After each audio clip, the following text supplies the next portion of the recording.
Assalamualaikum warahmatullahi wabarakatuh. Bismillahirrahmanirrahim. Alhamdulillahil alamin. Wassalatu wassalamu ala asyrafil anbiya'i wal mursalin wa ala alihi wa ashabihi ajma'in. Rabbi shrah li sadri wa yassir li amri wahlul 'uqdatam min lisani yafqahu qawli. Subhanaka la ilma lana illa ma 'allamtana innaka antal alimul hakim. Muslimin dan muslimat yang dirahmati Allah, alhamdulillah kita bersama-sama merapatkan kesyukuran kepada Allah Subhanahu wa taala, dan pada pagi ini kita telah pun dikurniakan kesihatan dan dapat bersama-sama mendirikan solat subuh berjemaah, dan kita ikuti din kuliah, mudah-mudahan rahmat Allah Subhanahu wa taala. Cuba kita lihat diri kita, dipanggil muraqabah. Ya, muhasabah ni kita menghitung, muraqabah mengintai, muraqabah. Kita ada beberapa peringkat, dipanggil musyaratah, muraqabah dan muhasabah dan mu'atabah, mu'aqabah. Jadi kita ambil peringkat musyaratah. Dan yang kedua muraqabah. Ada 10 ciri-ciri, tanda-tanda yang kita itu menyintai Allah Subhanahu wa taala. Ya, ada 10 ciri-ciri, tanda-tanda yang kita ini termasuk golongan orang yang menyintai Allah. Menyebut yang kita ini cintakan Allah Taala itu mudah. Tapi adakah ciri-ciri yang menunjukkan kita itu cintakan Allah Ta'ala, ada atau tidak? Kita memanglah diperintahkan berdoa, Allahumma inni as'aluka hubbak. Ya Allah, aku mohon kepadamu supaya aku menyintai akan Engkau. Wa hubba man yuhibbuk, dan supaya aku kasihkan orang yang Engkau kasih, dan mengasihi orang-orang yang mengasihi akan Engkau.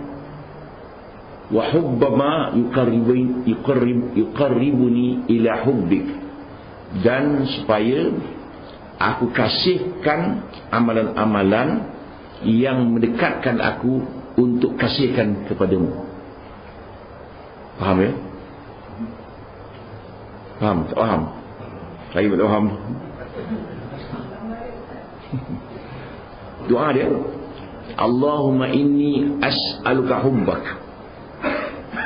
Ya Allah, aku mohonkan kepadamu supaya aku kasihkan akan kamu. Dikasihkan ta'ala. Kemudian wa hubba man yuhibbuk, dan supaya aku kasihkan orang-orang yang mengasihi akan kau. Akanmu, akan kau, mengasihimu. Ya Allah, aku mohon supaya aku mintai akan dirimu, akan dikau begitu kan. Dan wahubba man yuhibbuk, kasihkan orang yang mengasihi akan dikau. Man kita kasihkan Allah Ta'ala, dan kasih orang-orang yang sayang Allah ni, Nabi ke, para ulama ke, para syuhada ke, para salihin ke, minta sayang dengan orang tu juga. Ada orang sayang Allah Ta'ala, ulama dia tak sayang. Nah tu, kadang-kadang ulama boleh tak sayang juga. Dan wahubba ma yuqarribuni ila hubbik, dan kasihkan amalan-amalan yang boleh mendekatkan diriku untuk kasihkan kepadamu. Maknanya pertama kita kasihkan Ta'ala, dan kasih orang yang kasihkan Allah Ta'ala, dan kemudian suka kepada amalan-amalan yang boleh mendekatkan diri kita ni untuk kasihkan kepada Allah Ta'ala. Nah begitu ya.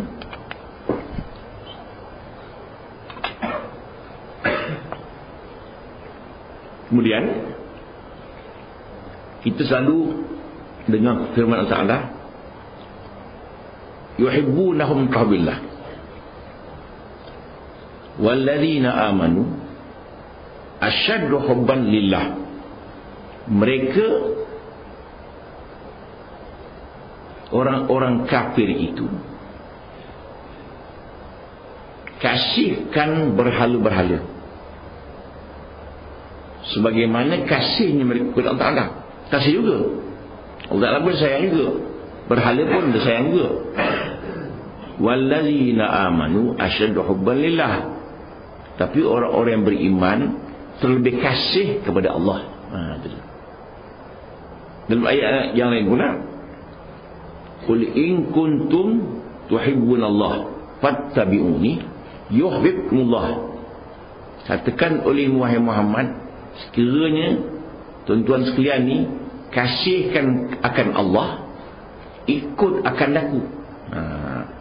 Tanda-tanda kasihkan kepada Allah, ikut kata Nabi, ikut apa Nabi buat, ikut apa Nabi perintah, berhenti kalau Nabi larang. Apa jadinya? Yuhibbukumullah, nanti Allah sayangkan kamu. Penting kita dulu, jangan minta kasih dulu, kita kasih Allah Ta'ala dulu. Gitu. Dan wa yaghfir lakum dzunubakum, bukan Allah kasih kita saja, tambah lagi dosa kita Allah ampunkan. Jangan kita mengharapkan kasih Allah kepada kita. Terlebih dahulu kitalah menyintai Allah, barulah Allah menyintai kita. Sebenarnya Allah dah sayang dah pada hamba-Nya, tapi sebenarnya hamba ini tidak pandai menilai kasihnya Allah kepadanya. Ya? Hamba tidak pandai menilai kasihnya Allah kepada kita. Kita harap kasih saja, kita sendiri tidak mengasihi Allah. Samalah kita mengharapkan doa kita dimakbulkan, perintah Allah tidak diikut. Sebab jadi di sini ada 10 ciri-ciri, tanda-tanda yang kita itu benar-benar menyintai Allah. Apa dia? Yang pertama, menyintai firman-Nya.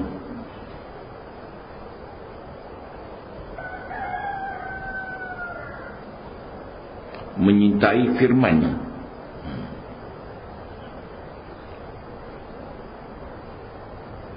Apa kerjanya?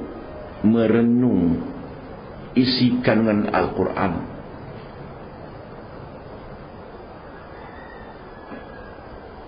memperbaiki hatinya,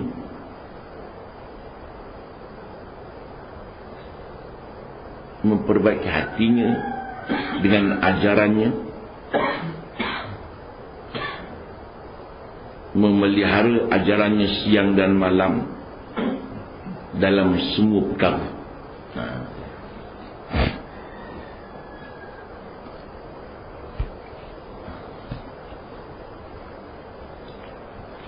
Kita sedia maklum bahawa Al-Quran itu qadim, bukan makhluk. Al-Quran itu qadim. Bila sebut qadim, maknanya Al-Quran itu bukan baharu, bukan makhluk. Al-Quran itu kalam Allah Subhanahu wa ta'ala, tidak ada permulaan.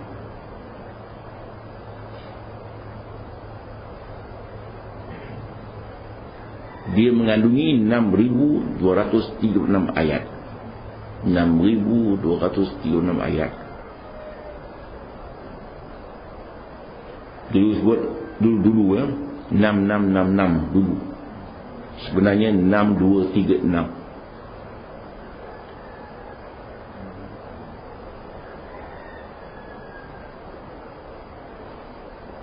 Kita baca, kita renung, ikuti, amalkan, dan sedikit pun tidak ada rasa keraguan, sedikit pun tak ada.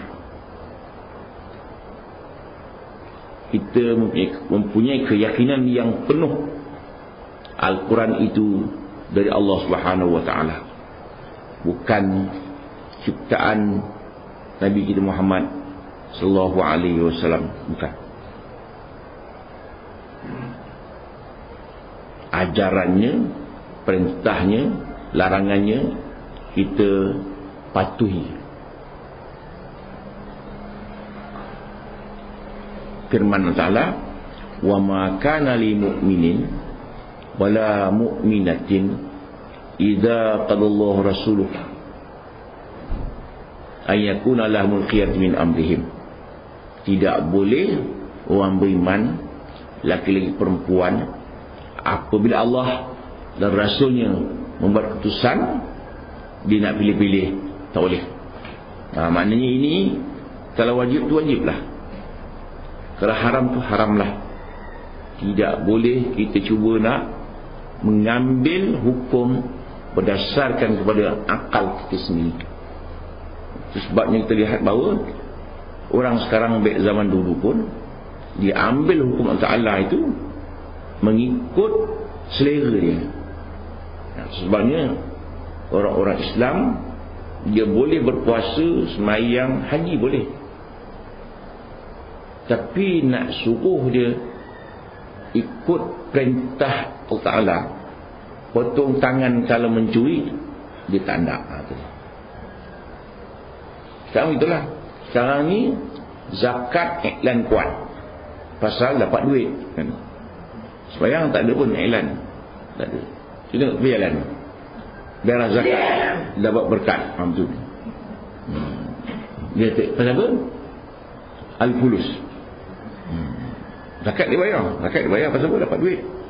Zakat pasal apa? Zakat bayar pasal orang nampak. Bagus, kerjaan bagus, tapi dia lupa Petronas tak bayar zakat. Petronas tu kan sudah di swasta, sudah dilembagakan, dan lembaga zakat pun dia kena zakat. Pasal zakat tu berniaga.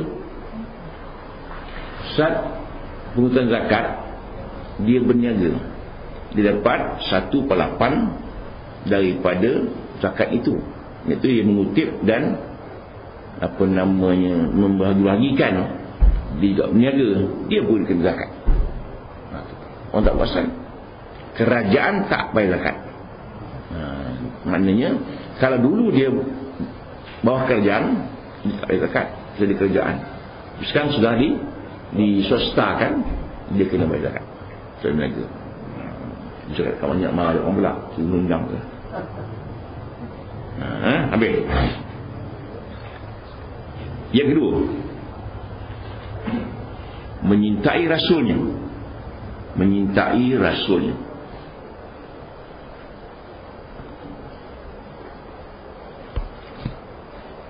Ikut apa yang Nabi perintah dan apa yang Nabi buat, walaupun dia tak cakap. Ada hadis Nabi diam saja, itu hadis juga. Nabi cakap, Nabi menceritakan kelebihannya. Ada yang Nabi buat. Itu umpamanya sembahyang duha, Nabi buat sembahyang duha, dia buat. Sembahyang sebelum maghrib, Nabi sembahyanglah, siapa yang tak. Nabi tak buat, menunjukkan tidak muakkad. Begitu ya. Sama juga timbul masalah sembahyang sunat sebelum Jumaat. Dulu ni sekarang tak ada dah. Banyak artikel-artikel yang mengatakan sembahyang sunat sebelum Jumaat itu bid'ah. Itu sebabnya setengah masjid di Kuala Lumpur ni tak buat, ada yang tak buat. Setengah negeri lagi tak buat. Di Mekah buat pula. Mekah buat. Kalau orang tanya, mana hadisnya yang mengatakan adanya sembahyang sunat sebelum Jumaat? Pasal dulu ni bang sekali aja. Zaman Nabi bang sekali. Zaman Sayyidina Osman, ada pendapat mengatakan zaman Muawiyah, bukan Sayyidina Osman, bang Jumaat itu 2 kali. Zaman Sayyidina Osman, ada yang mengatakan zaman Muawiyah. Pasal apa dipandai-pandai bang 2 kali? Pasal ketika itu orang dah ramai dah. Jadi bank pertama itu bukan di masjid, di pasar, memberi ingatan orang-orang yang di pasar, tempat orang ramai itu, hari ini hari Jumaat. Orang dulu pun tak ada kalender, tak ada hari bulan, dia pun tak ingat. Dia sekarang dah mikrofon ada, semua orang dengar. Dengan demikian, yang haram berniaga itu selepas bank yang kedua. Berniaga lah. Walaupun di kedai-kedai dekat masjid tu, yang jual tepi masjid tu, jual nasi-nasi tu, niaga lagi dia. Dia pakai songkok putih juga tu. Bank kedua tengok meniaga lagi, orang sembahyang pun makan lagi. Dia tunggu dekat khutbah kan, baru masuk masjid. Ada pasien tu. Jadi hujahnya Nabi pun nak sebut alaikum sunnati wa sunnatul khulafa ar-rasyidin al-mahdiyyin min ba'di. Hendaklah ikut sunnahku dan sunnah para khulafa ar-rasyidin.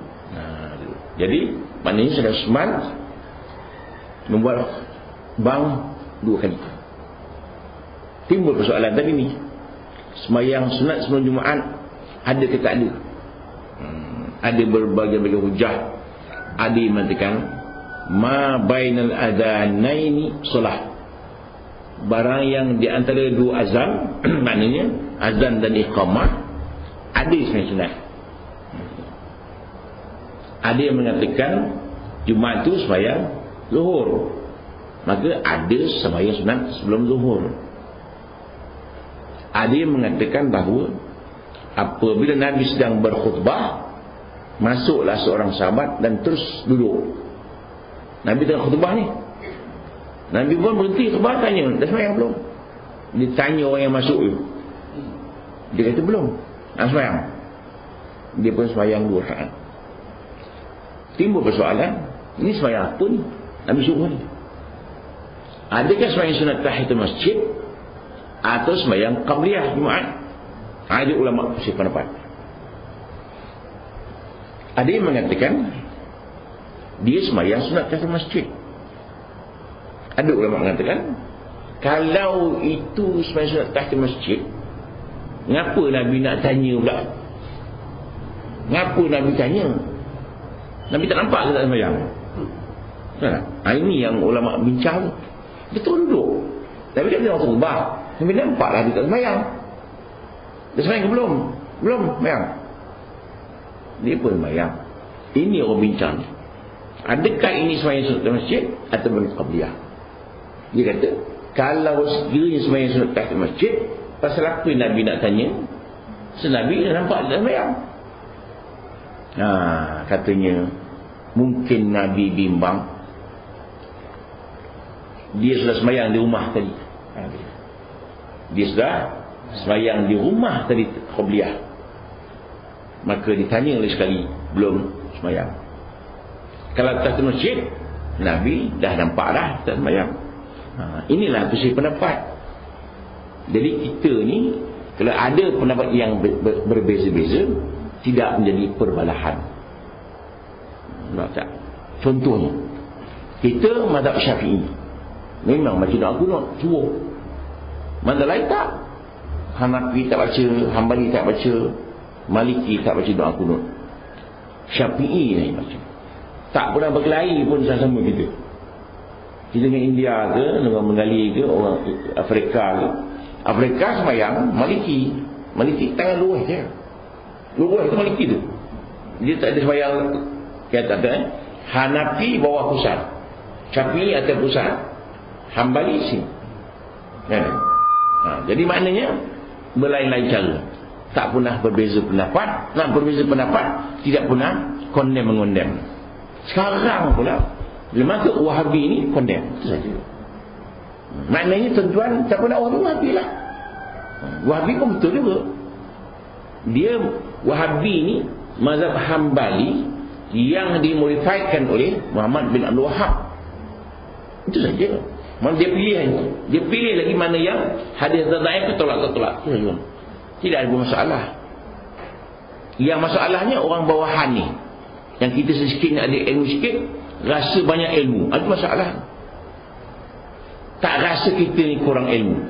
Kita rasa ilmu kita banyak, maka kita condemn orang ni. Alah. Kita dulu Malaysia tak masalah. India hadapi, tak ada masalah. Boleh sayang sama-sama. Kita pun boleh ke dia, kita pun semayang Jumaat macam India boleh, tak masalah. Tak faham je lah.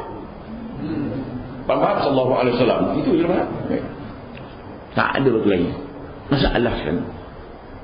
Di Mekah dah bincang lalu Wahabi dengan Sunni. Tak ada masalah. Orang Saudi pun kata yang salah kita.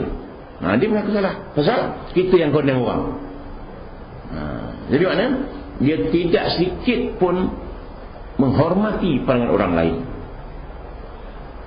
Itu sebab mengapa pemahaman Khawarij ini rosak. Ditolak. Syiah masih tahan. Dulu zaman bakunya Khawarij dan Syiah ni ialah zaman Sayyidina Ali. Mana? Khawarij ni dia mau orang ikut cakap dia. Tak ada dukung. Hilanglah pendapat tu. Syiah dah ada tenang. Sama sekarang orang ikut Syiah. Lebih lagi Syiah pula ada nikah mut'ah. Lagi orang masuk. Gitu. Mana masalah. Dia berlembut. Dia taqiyah dia tu. Syiah dia taqiyah. Maknanya dia boleh berpura-pura tak. Maknanya dia simpan ni perasaan dia tu. Bila kita semayang bersama dia tak nak jadi imam, kita jadi imam. Dia hormat orang walaupun dia keras, dia hormat. Itu Syiah pula. Kan senang pendapat dia ikut orang. Itu menjelaskan. Maknanya saya besar tuan-tuan pasal ada pula penceramah-penceramah kita. Dia kata Wahabi itu sesat dan menyesatkan. Tak boleh lah. Tak semayang ke Mekah lah kita. Imam Mekah Wahabi belaka tu. Mana boleh kita nak kata dia sesat? Dia pun orang berilmu. Maknanya pandangan dia tu, dia ambil hadis yang sahih betul-betul. Tak ada talqin tak sahih, dhaif, dia tolak. Tak apa. Kita berkata at-talqin dalam kitab Iqna', at-talqin mustahab. Talqin tu sunat. Orang nak condemn pula. Dia kata, buat apa nak ngajar orang kubur tu? Buat sekolah kat tu senang. Buat sekolah kat kubur. Orang tak boleh gitu. Buat apa kita? Orang nak ngajar orang mati. Buat sekolah dekat kubur senang. Tak boleh kita nak condemn ulama gitu. Kalau sekiranya orang kubur itu yang mati tu tak tahu apa, tak dengar apa, malaikat tanya buat apa? Marah buka, aku kena mati. Allah pun silap jugalah. Buat apa semua malaikat tanya orang mati tu? Kalau sekiranya kita pun silap, mengapa Allah Ta'ala perintahkan malaikat tanya orang mati tu? Kan arahan tu. Hadis Nabi mengatakan orang mati itu pun dengar kaki kita ni hentak kaki balik tu. Kan tak kuat orang kaki tu hentak tu. Orang kubur dengar. Dia khas-khasah panggil. Hentak kaki tu kita. Slipper kita tu. Tunjukkan orang mati tu dengar. Kesimpulannya, tak payah kita nak bincang masalah ini. Ulama' perlulah bincang. Itu aja sekarang. Tak boleh nak condemn-condemn. Kita tidaklah nak kata ulama', tak. Ustaz je. Ustaz boleh lah. Kita ulama' semak boleh.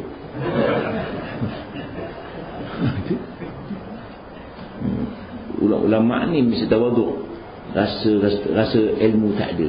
Orang Melayu dah ada dah dia punya patah dia. Kan? Hendaklah jadi seperti Rasmi Padi, kan? Lagi bersih, lagi tunduk dia. Itu yang jadi lalang. Action apa kita tak tegak aja. Lalangnya tegak. Tegak tak sebasal. Macam tong kosong tu lah. Dia goncang kan bunyi tu, separuh air dia tu. Tapi kalau penuh, senyap dia itu. Saya tanya saya ulama besar, duduk Baghdad 20 tahun. Mungkin lebih ke atau kurang sikit. tanya dia mengenai tabligh ni. Kan berjalan 40 hari 4 bulan ni. Kan?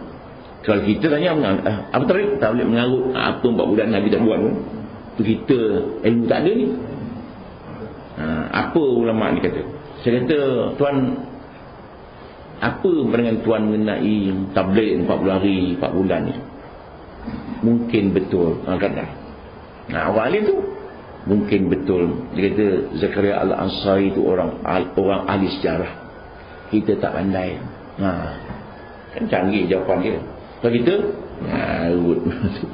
itu jawapan kita, kelebihan kita tu. Nampak? Tu. Jadi maknanya orang-orang yang alim ni dia sentiasa mencari jalan supaya tidak mengondem orang. Apa kata ahli falsafah? Kalau tidak boleh memuji orang, jangan mengeji orang. Gitu. Boleh apa tu? Kalau tidak boleh memuji orang, jangan mengeji mereka itu. Sama juga, kalau tidak boleh memberi keuntungan pada seseorang, jangan merugikan mereka. Itu kita kena pegang falsafah tu. Kalau tidak boleh memberi keuntungan kepada orang lain, jangan beri kerugian kepada mereka.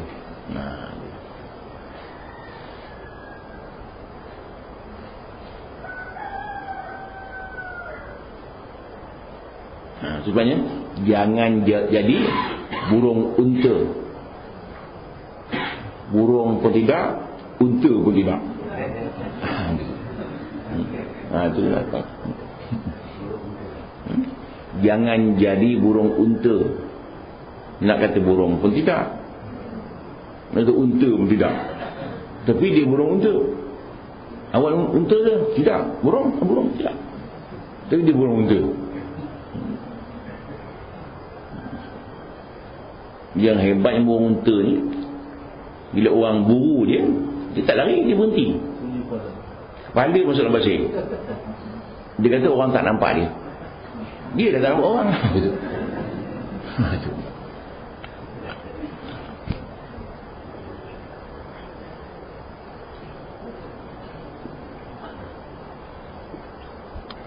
Kedua kan. Yang ketiga. Yang kedua tadi, menyintai Rasul dan banyakkan selawat, dan jadikan Nabi sebagai teladan. Banyakkan selawat. Jadi kita satu hari sekurang-kurang berselawat Nabi, sekurang-kurang sangat lah tu 10 kali. Ya, selawat biasa. Jangan tunggu ada marhaban buat selawat. Dan sembahyang dah wajib selawat dah. Allahumma salli ala Muhammad wa ala ali Muhammad 10 kali je. Lebih pun lagi bagus. 10 dah Allah jawab sebelah ke 100 itu. Ke 100 1000 pula kan. Kalau 1000 selawat dah ada belasan surga tu. Best. Yang ketiga, ciri-ciri kita ni kasihkan Allah Ta'ala yang ketiga,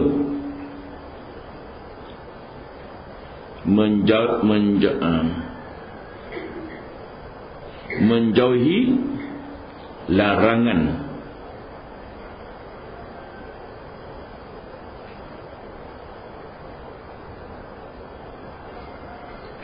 batasan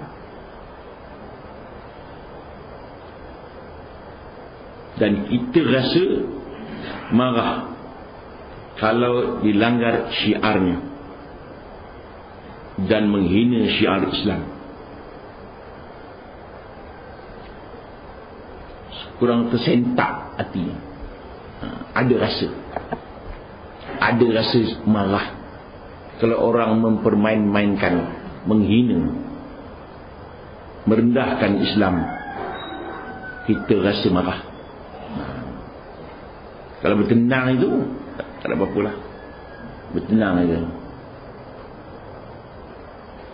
Ada sensitif. Sekarang kurang. Dulu tuan, saya pun kecil lagi masa tu, ada satu seorang tentera, dia nak masuk Buddha. Ingat tak? Kopral Ari. Nah, saya pun kecil lagi. Kelang kabut mufti-mufti semua nak sembahyang hajat masa tu. Minta Allah lembutkan hati dia supaya tidak meneruskan dia punya niat. Masa itu seorang tu je lah. Nah, sekarang ni ramai masuk, siapa pun tak boleh. Tak dengar pun mufti nak sembahyang hajat tak dia. Dulu. Mana dulu. Sekarang ni nak sebut masalah murtad ni pula salah pula. Jadi maknanya zaman dulu tahun 60-an kot ya. 60. Begitulah. Man sensitif masa tu. Kalau tuan ingat sejarah Natrah di Singapura, Mari Hetok dalam bahasa Belanda dia. Lainnya Natrah, dia sudah masuk Islam. Kemudian entah macam mana dia kahwin dengan Mansur Adabi itu. Kemudian British bawa ke Singapura, cara jatuhkan hukuman, pulang kembali kepada bapa dia, bapa asal dia, bawa balik ke Belanda, mengamuk orang Singapura pasal memurtadkan balik orang yang telah diislamkan, dibela oleh orang Islam itu di Kelantan. Kan berusuhan di Singapura masa itu tahun berapa tak ingat tahun berapa, 56 gitu. Sebelum lebih kurang lah 50-an lah. Gitu. Melompat orang Melayu, orang Islam. Sekarang ni lari Australia, lari kerana tak melompat orang Melayu, bertenang orang Melayu. Sensitif dah tak ada rasa. Saya teringat lagi waktu meninggalnya Allahyarham Syed Nasir, meninggal, nak mengkebumikan jenazah itu, dibawa daripada Padang Merebuk lah, Padang Merebuk lah, ke Masjid Negara untuk kebumikan di situ. Dia pakai tentera punya muzik tu, mengirim jalan kaki, tik tu. Pukul 2 betul lah ke bumi. Pukul 5 tu ulama melompat mengamuk, mengiring jenazah cara yang muzik itu. Maknanya ulama melompat masa tu. Saya ingat lagi di Masjid Negara tu, mengamuk, satu ulama bising. Akhirnya sampai sekarang tak dibuat. Nah kan sensitif, kuat lagi sensitif masa tu. Nampaknya kita dah mula tak ada apa-apa dah, tak rasa sensitif. Orang Islam dah rasa tak berapa nak sensitif dah. Dia kata lantak lah, senang je, lantak lah. Dia besok akhirat dia jawab lah, senang je. Kita pun jawab dulu. Kita lantak lah, dia jawab besok. Saya tak tahu, senang. Tak boleh kita begitu. Mesti ada sensitif juga. Apa tindakan yang sepatutnya. Bukan kita mesti nak mengamuk, tak. Apa yang sumbangan kita terhadap perkara itu supaya tidak berlaku lagi akan datang. Begitu. Dulu, kau ingat, jangankan masalah itu, masalah puasa pun dulu ni, apabila kita berpuasa tengok anak bulan, tak nampak anak bulan, tak puasa, tak air raya. Timbul sekali anak bulan tak nampak, air raya juga. Ada kampung-kampung yang tak air raya, kampung Tempoyak umumnya di Kedah tu tak raya. Ada kampung-kampung yang tak air raya. Masalah sensitif Pak. Sekarang ni tak ada masalah.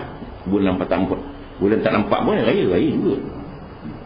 Disiarkan bahawa besok air raya, tak nampak bulan kan? Dia tak beritahu nampak tak nampak. Kalau dulu tak boleh, sekarang air raya lantak. Besok Tuhan tanya jawab lagi, dia jawab. Kita gitu. Habis. Kemudian Yang keberapa? 4. Merasa terhormat kalau menjadi wali Allah. Mungkin tuan-tuan ni wali ni jadi wali mana? Pasal dalam pahaman kita dulu sebut wali je, tu ada kelebihan. Boleh jalan air, boleh terbang di udara, tu wali. Wali ni orang yang berilmu, orang yang beramal, orang yang melaksanakan ilmunya, buat termasuk golongan wali itu. Tak semestinya ada kelebihan. Pasal peringkat wali itu ada peringkat 1, peringkat 2, 3 dan sebagainya. Kalau orang itu berilmu, beramal, doanya dimakbulkan oleh Allah Subhanahu wa taala. Tu ala inna awliya Allah la khaufun alaihim wa la hum yahzanun. Ingatlah wali Allah taala tu tak takut dan tidak berduka di akhirat besok. Dunia pun dia tak bimbang tu. Dia tahu dia mendapat pimpinan Allah Subhanahu wa taala.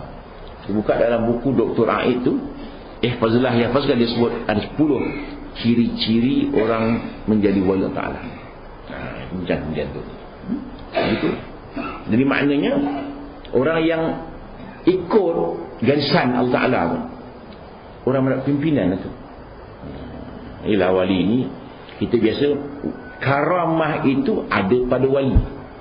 Wali tak semestinya ada karamah, ingat. Faham ya? Karamah itu ada pada wali.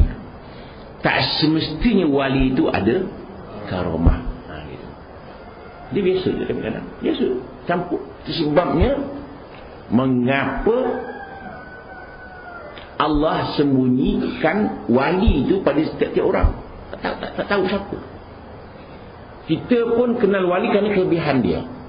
Ada wali yang tak ada kelebihan tapi dia tu wali. Siapa tidak diberitahu? Supaya kita hormatkan ke semua orang. Entah dia ni wali, entah dia ni wali, tak tahu. Disorokkan ni, disembunyikan para wali di kalangan para hambanya. Pasal apa disembunyikan? Supaya kita hormatkan sesiapa pun. Tak tahu, mungkin dia wali, mungkin dia wali dan sebagainya.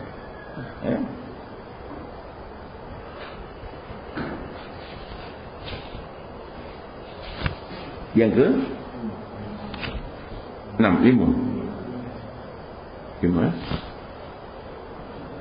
menyuruh kebaikan dan mencegah kemungkaran.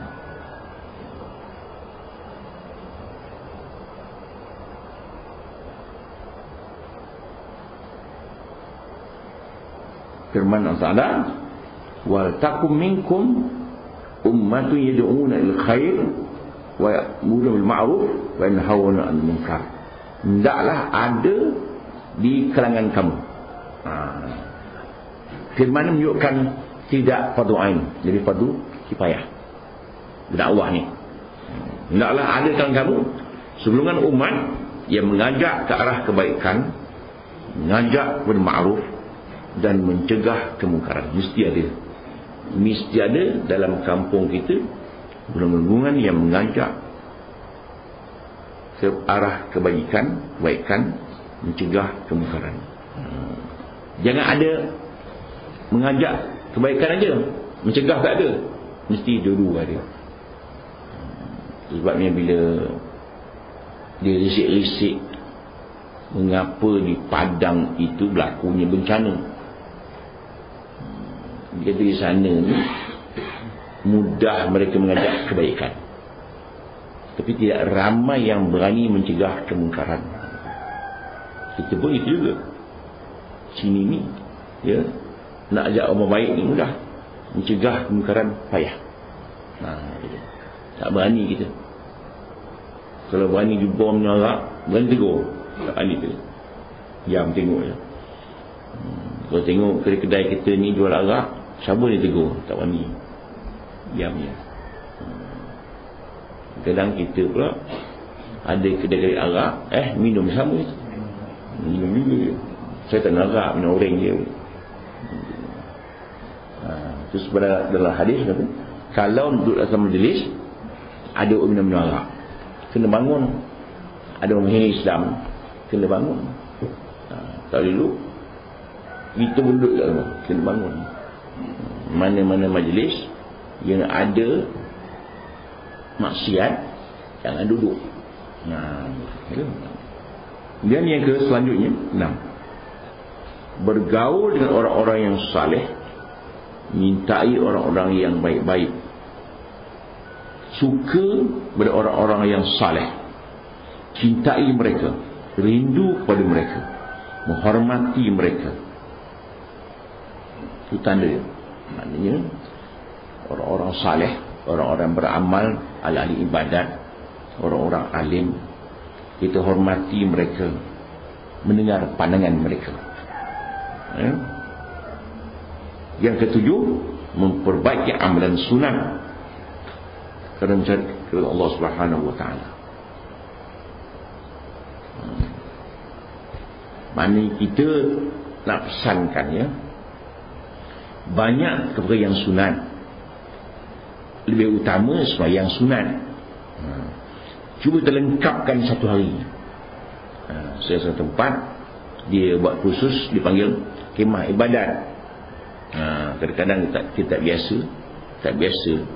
Ada jenis kita yang tak biasa buat sunat ni, dia rasa malu nak buat. Malu nak buat sunat pun rasa malu. Kita mendirikan solat sunat kerana orang, syirik. Meninggalkan sunat kerana orang, riak. Dulu kena sunat. Orang ramai segan tu, dia segan nak sembahyang tu, riak. Kena juga dia. Sembahyang kerana orang pun salah, tak sembahyang kerana orang pun salah. Pasal kita buat kerja ni bukan kerana orang. Membuat dan meninggalkan sesuatu itu mesti kerana Allah. Tak boleh kita kata sekarang nak sembahyang, jadi tak sembahyang. Kita tanda-tanda kita cinta Ta'ala ni, yang wajib sudah tentu dah, yang sunat itu mesti diberati. Tidaklah kita anggap yang sunat itu wajib, walaupun dia sunat, kita mewajibkan diri kita sendiri. Pasal apa? Pasal yang sunat itu menambah kekurangan yang terdapat dalam sembahyang wajib. Ingatlah balik bahawa sembahyang yang wajib itu yang kita buat, mungkin banyak kelemahan-kelemahan yang kita dapati, kelemahannya. Maka ditutuplah dengan sembahyang sunat. Sekurang-kurangnya macam sunat subuh, dia tak ada ba'diyah, dia qabliyah saja. Sunat kita disebut sekali sunat subuh qablatan, tak ada. Dia tak ada qabliyah, tak ada ba'diyah, tak payah sebut dah, automatik. Jadi Nabi kata raka'atal fajri khairul minad dunya wa ma fiha. 2 rakaat sembahyang sunat subuh itu lebih baik daripada dunia dan isi kandungannya. Raka'atal fajri dia sunat subuh lah. Banyak orang silap di sembahyang sunat fajar. Tak ada fajar, tak ada. Sunat subuh tu lah. Fajar cakap Arab, subuh cakap Melayu. Itu. Jadi maknanya sembahyang sunat sebelum subuh namanya sunat fajar. Lepas witir tak ada sembahyang dah, habis. Sunat subuh tu lah. Muakkad. Sembahyang sunat subuh tu muakkad. Sangat-sangat digalakkan. Bahkan kalau tuan-tuan kita datang lambat, sampai surau atau masjid, orang dah sembahyang fardu subuh dah. Apabila solat subuh dah dijalankan, solat Jumaat dah dijalankan, tidak ada sembahyang sunat lagi. Yang itu sembahyang sunat pula belakang. Imam dah sembahyang subuh, tak ikut sembahyang Jumaat, dan boleh sembahyang sunat subuh selepas subuh. Dikira qada, tapi tidak qada lah. Dikira sembahyang sunat dianjakkan selepas subuh, boleh. Pasal syarat kita dah biasa buat. Dah hari itu dengan dia dah buat. Kita dah biasa sunat subuh dah. Dah biasa. Memang itu amalan. Tiba-tiba datang surau, orang dah sembahyang fardu subuh. Mana tak sempatlah sembahyang sunat subuh. Boleh dibawa selepas subuh. sampai begitu. Niat tak subuh. Ya. Dia tak ada qiblat buat dia, tak ada. Tak ada. Main sunat tak ada qada. Main Jumaat pun tak ada qada. Main Jumaat tak ada adaan. Ada ke imam Jumaat usari pada Jumaat dia kat adaan imam tak ada juga. Itu tidak salah, tapi komandah tu. Tak batal bayar. Mengayak sunat tak ada adaan qadaan. Main sunat subuh tadi boleh bawa selepas subuh. Tapi kalau nimbulkan fitnah, jangan buatlah. Balik rumah lah. Nanti kita main sunat lepas subuh tu, orang parti tak ngaji lah tu dia tu. Padahal dia tak ngaji. Memang tak boleh main sunat lepas subuh, tak boleh. Tak ada syariat dia. Tetapi kalau tertinggal, boleh. Semayang asar pun sama. Jadi sunat jangan tinggal. Jadi maknanya gini, kadang-kadang kita nak bangun malam. Ada setengah orang tak larat nak bangun malam. Tak larat nak bangun. Dia macam halat dia. Makan banyak ke, dia lewat ke, penat ke. Memang kaedah bangun malam ni, kita digalakkan tidur siang dulu. Sekejap. Kailulah. Tidur sekejap siang. Tidur sebelum zuhur. Sekejap, setengah jam itu. Kita semasa zuhur sekarang pukul 1, 2.30 tidur lah. Tapi Jumaat tak. Jumaat tidur selepas Jumaat. Jangan tidur sebelum Jumaat. Kailulah hari Jumaat selepas Jumaat. Kailulah hari lain sebelum zuhur. Jadi kalau kerja janganlah tidur pula, kan? Kerja tidur pejabat. Asal kailulah. Nah begitu. Kalau tak boleh bangun, semayanglah witir 3 rakaat sebelum tidur.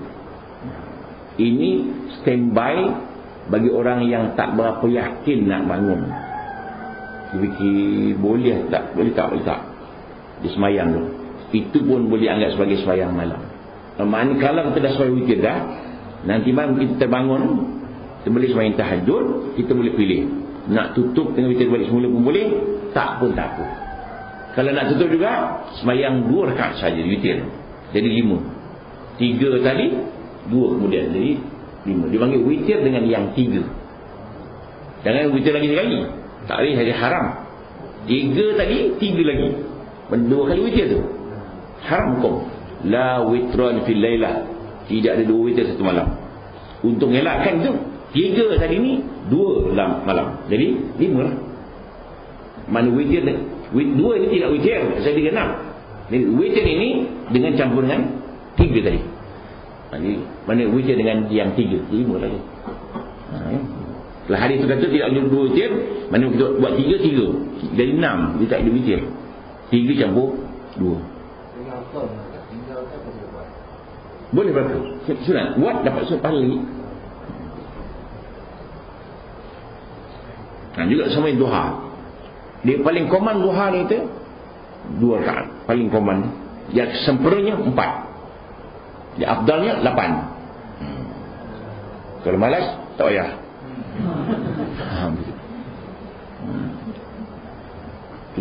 Mana lengkapkan satu hari. Mana malam kita bangun, Quran kita baca 100 ayat, duha kita buat, sembahyang rawatib jangan tinggal. Cukuplah satu hari. Ada bekalan lah. Supaya kita mati besok, orang lepas kita pergi menghadap Ta'ala pun tak berapa sedih sangat. Orang dah melepas kita masuk.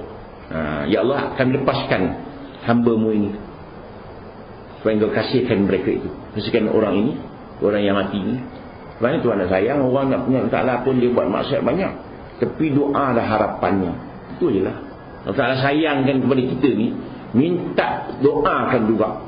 Minta doakan juga orang mati tu. Dia bunuh diri umpamanya, doakan juga, ya Allah ampunkan dosa. Begitulah sayang Ta'ala kepada kita ni. Doa tu jadi wajib. Allah maghfirlahu warhamhu mahbus. Salam mazhab tak benarkan masuk masjid orang mati ni sebenarnya. Tak boleh. Main rumah. Syafi'i boleh. Saya dukung mazhab Hanafi ke mazhab apa benda ke. Dia tak benarkan orang mati itu bawa ke masjid, main rumah. Tak benar dia. Dan tak orang mati biasa. Ya. Syafi'i ni boleh. Saya lupa mazhab mana. Menyemak ke masjid dia kata. Kita Syafi'i tak boleh. Yalah, kadang-kadang gunanya sampai masjid tu bukan apa-apa, tak cepat apa. Gunanya untuk nak kosong besar je lah. Rumah tak cukup kan. Pasal kalau 40 orang sembahyangkan jenazah tu, mudah-mudahan mendapat syafaat, itu je lah. Ma min muslimin yamutu fasalli alaihi arba'una la yushrikuna billahi syai'a illa syafa'ahu Allah. Maksudnya tidak ada orang Islam yang mati melainkan disembahyangkan oleh 40 orang yang tidak menyekutukan Ta'ala. 40 tadi, 40 ni orang beriman betul, melainkan Allah beri syafaat pada orang mati itu. Itu je lah harapannya. Itu orang minta 40 tu. Syarat tak payah lah Ustaz, kalau dia panggil orang dah tahu semayang mayat di setengah tempat tu, dia bayar. Betul orang datang ramai. Macam mana? Yelah, kalau orang tu datang dan nak semayangkan kerana Ta'ala, kalau datang lil fulus, dia dapat duit lah. Orang mati dapat apa? Bergantung pada masing-masing lah. Dia semayang, alih aku dapat duit, aku pergi lah.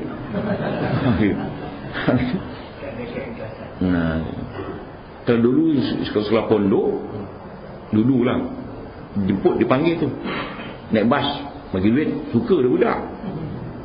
Bulan tahun lagi budak-budak ni kan, semayang tu tengok, alah RM1 dia kata.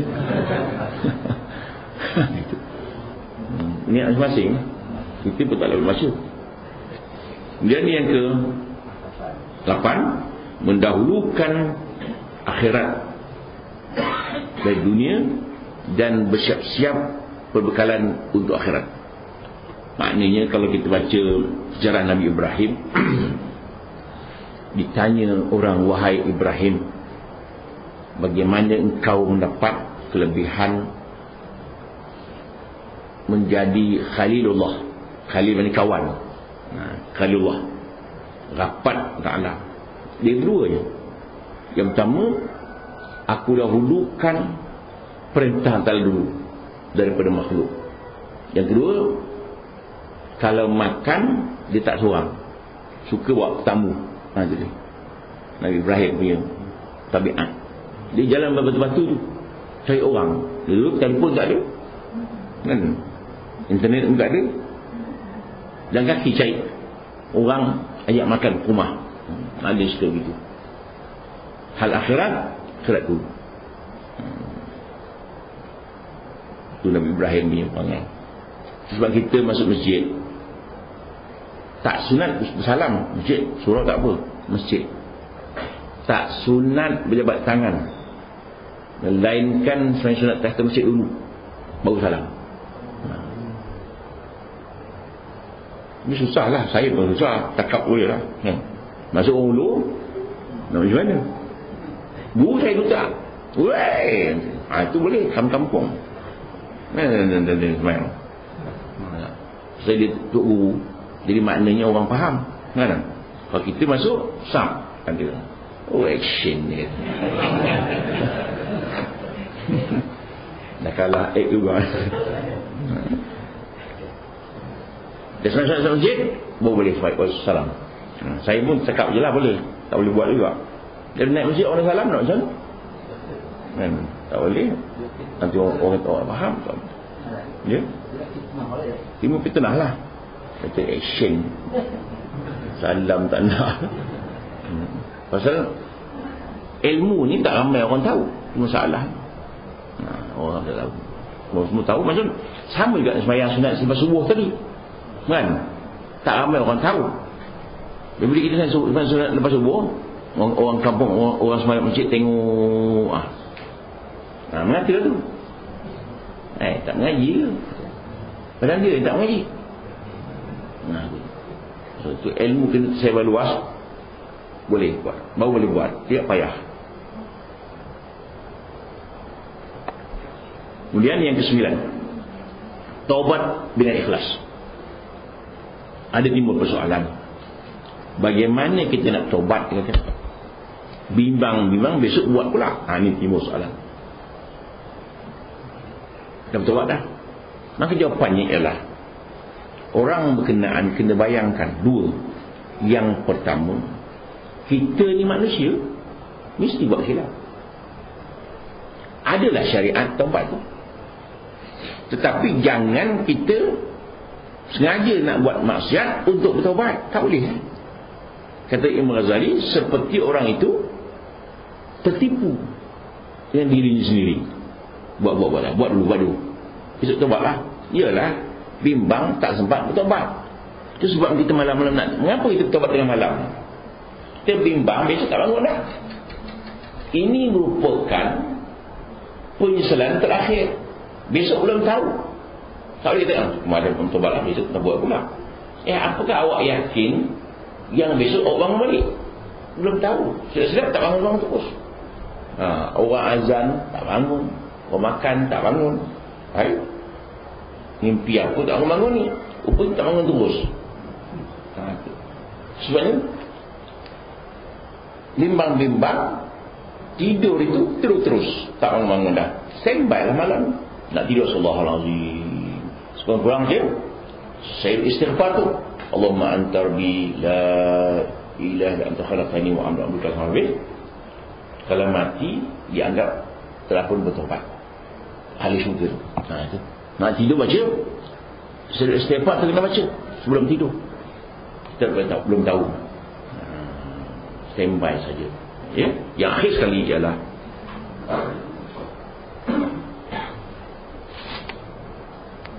bercita-cita mati syahid. Bercita-cita mati syahid. Syahid ada berapa? Syahid ada 3. Syahid dunia akhirat, syahid dunia, syahid akhirat. Syahid dunia akhirat maknanya di dunia pun kalau dia mati, tidak dimandikan, tak dikapankan, tak semayangkan, tapi ditanamkan saja. Ini orang mati perang fisabilillah kerana Allah Subhanahu wa taala. Memang dulu ni semua berangan nak syahid belaka. Membayangkan perang pakai senapang, pakai bom, pakai mortar, pakai macam alat ada. Dulu pakai pedang berdepan, perang berdepan tu. Itu pun ramai orang nak mati. Pasal nampak dah bayangan tu. Itu syahid akhirat. Dunia akhirat. Dunia pun tak apa-apa, akhirat pun tak lepas daripada kubur dan daripada akhirat besok. Yang kedua mati syahid dunia. Syahid dunia ni maknanya dia perang fisabilillah, tapi hatinya bukan Allah Taala. Hati kalau menang dapat harta rampasan, kalau menang kan dapat jawatan, dapat nama. Itu syahid dunia. Maknanya dia mati tak kena mandi, tak kena siapan, tak kena apa. Akhirat tak kira. Akhirat tak dapat apa dia. Hanya diharapkan sembahyang lah. Perang itu tak dapat apa dia. Perang ni masih surga terus, tapi niat dia kerana dunia. Yang ketiga syahid akhirat. Ini dia sakit perut, taun, bencana alam, tanah runtuh, aksiden, terpokok, mati belanggar, sakit perut, perempuan mati bersalin, atau mati dalam nifas. Syahid akhirat ni syarat di orang yang beribadat. Kalau tengah minum arak, mabuk, aksiden, mati, tak dapat dia. Ada untung dia syahid kata, mabuk pun tadi tak mahu dia. Tengah berjoget, ditikam orang, mati dia tak dapat. Ini orang perempuan yang mati salin itu. Itu harapan tu. Orang Melayu tak, dari Pontianak pula dia. Orang Melayu pandai betul dia.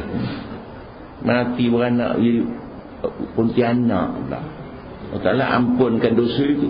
Dia mati beranak bukan si waktu beranak tu, dalam nipas. Maknanya dia hari bersalin, Tak mati dia. 3 minggu kemudian dia meninggal akibat bersalin. Itu mati syahid akhirat. Dan bagi orang Melayu dan banyak dia. Itu 10 ciri-ciri orang itu menyintai Allah Subhanahu Wa Taala. InsyaAllah jumlah ceramah akan datang. A'udzubillahi minasyaitonir rajim. Bismillahirrahmanirrahim. Alhamdulillahirabbil alamin. Wassalatu wassalamu ala asyrafil anbiya'i wal mursalin wa ala alihi wa sahbihi ajma'in. Allahumma arhamna bil Qur'an azim waj'alhu lana imaman wa nuran wa rahmah. Allahumma zakkirna minhu wa nasina wa anjilna minhu jahilna. Warzuqna tilawatahu ana alladhi atrafa an-nahar waj'alhu lana hujjatan ya rabbal alamin. Allahumma anfa'na warfa'na bil Qur'anil azim wahdina bil ayatil hakim. Taqabbal minna innaka antas samiul alim. Wa tub 'alaina ya maulana innaka antat tawwabur rahim. Wa sallallahu ala Muhammadin wa ala alihi wa sahbihi ajma'in. Walhamdulillahirabbil alamin. Assalamualaikum warahmatullahi wabarakatuh.